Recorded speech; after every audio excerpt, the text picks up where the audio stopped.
नमस्कार, बहुत स्वागत है आपका। डीएसडी न्यूज देख रहे हैं आप और आपके साथ मैं हूं देवाशीष कुमार। बीजेपी के राष्ट्रीय प्रवक्ता गोपाल कृष्ण आज पटना पहुंचे। पटना में उन्होंने प्रेस वार्ता का आयोजन किया। पत्रकारों से बातचीत करते हुए उन्होंने तेजस्वी और खास करके लालू के 15 सालों को गिनाया। उन्होंने साफ कहा कि आप जरा याद कीजिए कि 15 साल पहले कैसा समय था, 15 साल पहले लोग कैसे जीते थे। उन्होंने साफ हमला करते हुए तेजस्वी के फिर से आने पर उसी तरह के 15 साल के वापस लौटने का जिक्र किया है। प्रेस वार्ता में और क्या कुछ कहा है गोपाल कृष्ण ने, हम आपको सुनाते हैं। सुनिश्चित नहीं होगी तब तक किसी भी प्रदेश का, किसी भी राष्ट्र का प्रगति नहीं हो सकती।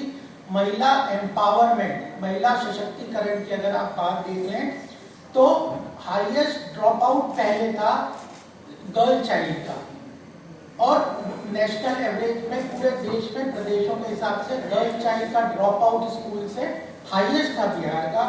वह आज नेशनल एवरेज से कम हो गया है। वह क्यों हुआ? क्योंकि फीमेल लिटरेसी रेट इन 15 साल में 33.5%, 33.6% से बढ़ के आज 51.5% हो गया। फीमेल लिटरेसी रेट बढ़ के बिहार का ये हो गया। 10 लाख सेल्फ हेल्प ग्रुप्स का सरकार ने प्रबंध किया है। उन सेल्फ हेल्प ग्रुप से एम्प्लॉयमेंट जनरेशन होता है, स्वरोजगार की बातें होती है, और 35% महिलाओं के रिजर्वेशन को बिहार सरकार, हमारी सरकार देने में वो घोषणा उसको लागू करने में सफल हुई। इसी के कारण चाहे साइकिल की योजना, महिला सशक्तिकरण के ऊपर हमारी सरकार ने काफी काम किया है।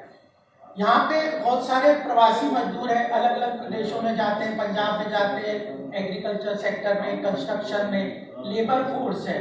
अगर जो लेबर फोर्स है उनके लिए सामाजिक सुरक्षा का क्या प्रबंध किया है, इसके लिए एक ही डेटा मैं आपके सामने रखूंगा। हमारी सरकार ने ईएसआई और प्रोविडेंट फंड, अगर इस अनऑर्गेनाइज सेक्टर के जो मजदूर हैं इस खेती में, कंस्ट्रक्शन में, उन लोगों को प्रोविडेंट फंड और ईएसआई की सुरक्षा के अंदर हम लोग लेके आए।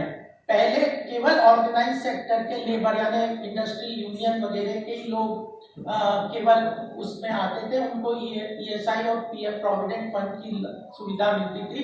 लेकिन यूनिवर्सल अकाउंट नंबर देके अब अनऑर्गेनाइज सेक्टर, असंगठित क्षेत्र के मजदूरों को भी प्रोविडेंट फंड और ईएसआई के अंदर हमारी सरकार लाने में सफल हुई है। उसके साथ इन लोगों के लिए यह जो प्रधानमंत्री स्वास्थ्य बीमा योजना है, प्रधानमंत्री जीवन सुरक्षा योजना है, 12 रुपए और 365 रुपए में जो स्वास्थ्य योजना है, और आयुष्मान भारत, ऐसे लोगों को लेके असंगठित क्षेत्र के मजदूरों के लिए सरकार ने बहुत अच्छी व्यवस्था उनके लिए की है, उनके सामाजिक सुरक्षा का ध्यान दिया है।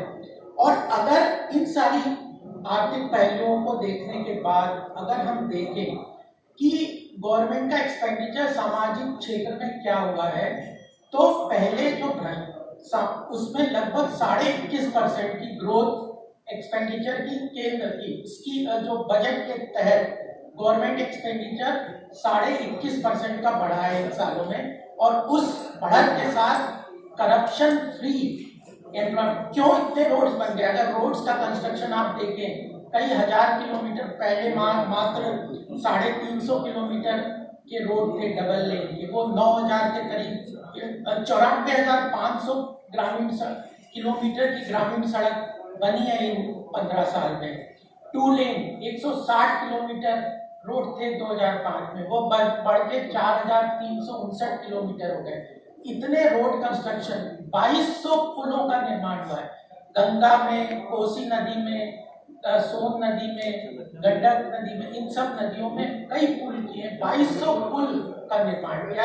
यह इसलिए हो पाया कि सरकार भ्रष्टाचार मुक्त एक्सपेंडिचर करती है। नहीं तो पहले भी खर्चे होते थे, पहले भी सरकारी योजनाएं होती थी, पहले भी सब चीजों में खर्च होते थे, लेकिन वह असली स्थान पे पहुंचने की बजाय, जैसे मार्च लूट की बातें हम सुनते, भ्रष्टाचार की बात सुनते, उगाही की बात सुनते, इस तरह की अराजकता के कारण वह जनता तक उन योजनाओं का लाभ नहीं पहुंचता था, और ग्राउंड लेवल पे उस निर्माण को, डेवलपमेंट को हम नहीं देखते थे।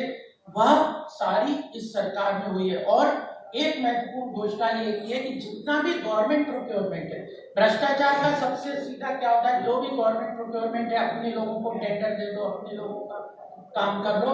आम छोटे छोटे मझोले उद्योग, छोटे छोटे व्यापारियों को सरकारी खरीद में भागीदारी सुनिश्चित नहीं होती है। गवर्नमेंट ई मार्केट से ट्रांसपेरेंट परचेज, सारी गवर्नमेंट परचेज आज के समय में गवर्नमेंट ई मार्केट के द्वारा ट्रांसपेरेंट ऑनलाइन परचेज, बिल्कुल किसी कोई भी व्यक्ति जाए छोटे से छोटा उसमें रजिस्टर करके वो प्रोक्योरमेंट यह कर देता है।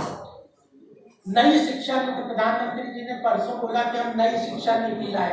नई शिक्षा नीति में प्रादेशिक भाषाओं का, बिहार के लिए उसमें क्या महत्व है, प्रादेशिक भाषा चाहे मैथिली हो, भोजपुरी हो, ऐसी भाषाओं के लिए बहुत महत्वपूर्ण स्थान है। इन भाषाओं का महत्व है, उनको स्कूलों में पढ़ाया जाएगा।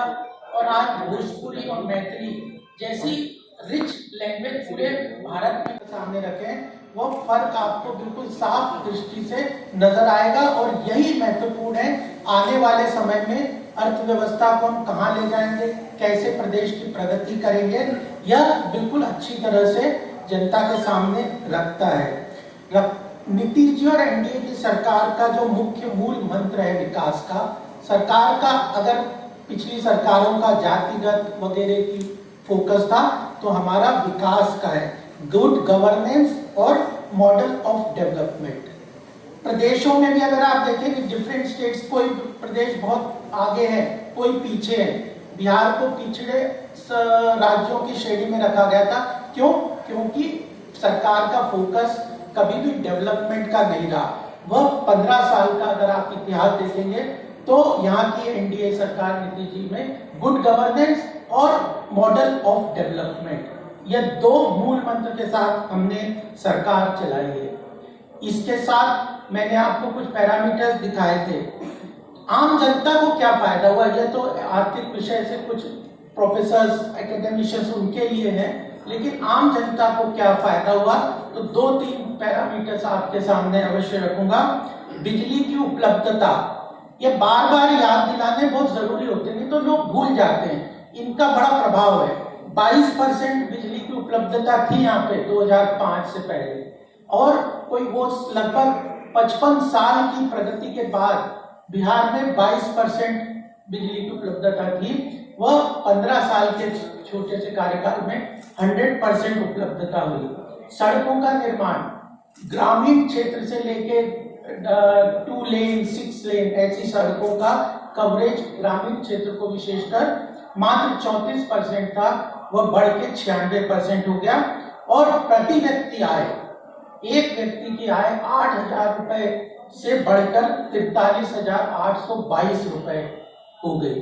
तो इतना बड़ा बदलाव 15 साल में अगर कोई यह लेके रिपोर्ट कार्ड लेके जनता के सामने जा रहे हैं, तो मुझे लगता है कि वह अपने आप में जो प्रधानमंत्री मोदी जी का हर वक्त यह दिशा निर्देशन रहता है कि जब भी आप चुनाव में जाए, कहीं भी प्रदेशों में जाए, हम तो हर प्रदेश में घूमते जहाँ देखते हैं कि अपना रिपोर्ट कार्ड लेके जाइए, ताकि जनता को पता चले कि आपका क्या लक्ष्य है, किस तरफ आप बढ़ना चाहते हैं, क्या आपने काम किया, और उसके ऊपर आप बिल्ड करके आगे कहाँ जाना चाहते हैं। ये जरूर महत्वपूर्ण है कि पिछले 15 साल क्या किया, उसके पहले क्या किया, वो इतिहास का विषय हो सकता है, लेकिन आगे हम क्या करेंगे ये भी हमारे लिए महत्वपूर्ण है। हम किस रास्ते पे जा रहे हैं यह देखना चाहिए।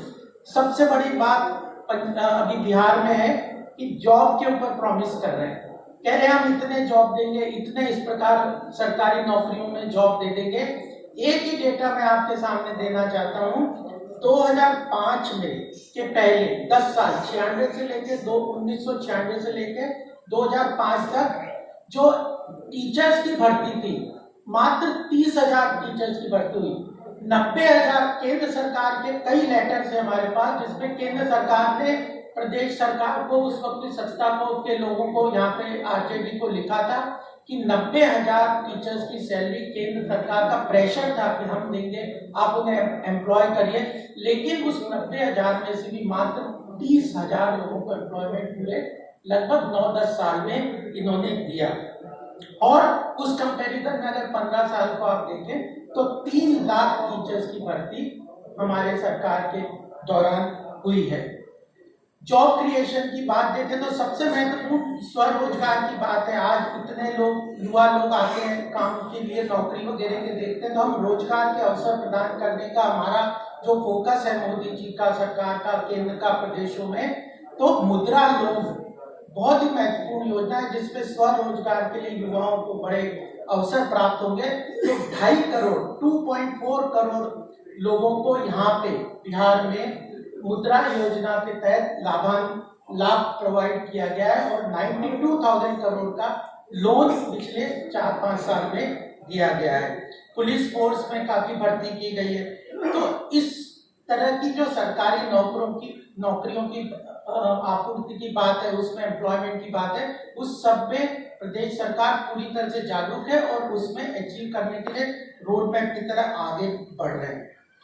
सामाजिक महिलाएं 50% वर्ग हमारे यहाँ महिलाओं का है, उसका जब तक विकास नहीं होगा, उसका उत्थान नहीं होगा, उसका जब देश की सुरक्षा की बात हो तब कुछ किरदार अहम भूमिका निभाते हैं। बेजोड़ शटर्स और शटर लॉक्स, मजबूती की मिसाल कायम करने वाले स्टील पाइप्स, सर्वश्रेष्ठ गुणवत्ता से भरपूर शटर लैथ और अटूट इंटरनल लॉक्स। आइए इन्हें मिलाकर निर्माण करते हैं एक उज्जवल भारत का, क्योंकि बात भारत की मजबूत भविष्य की है।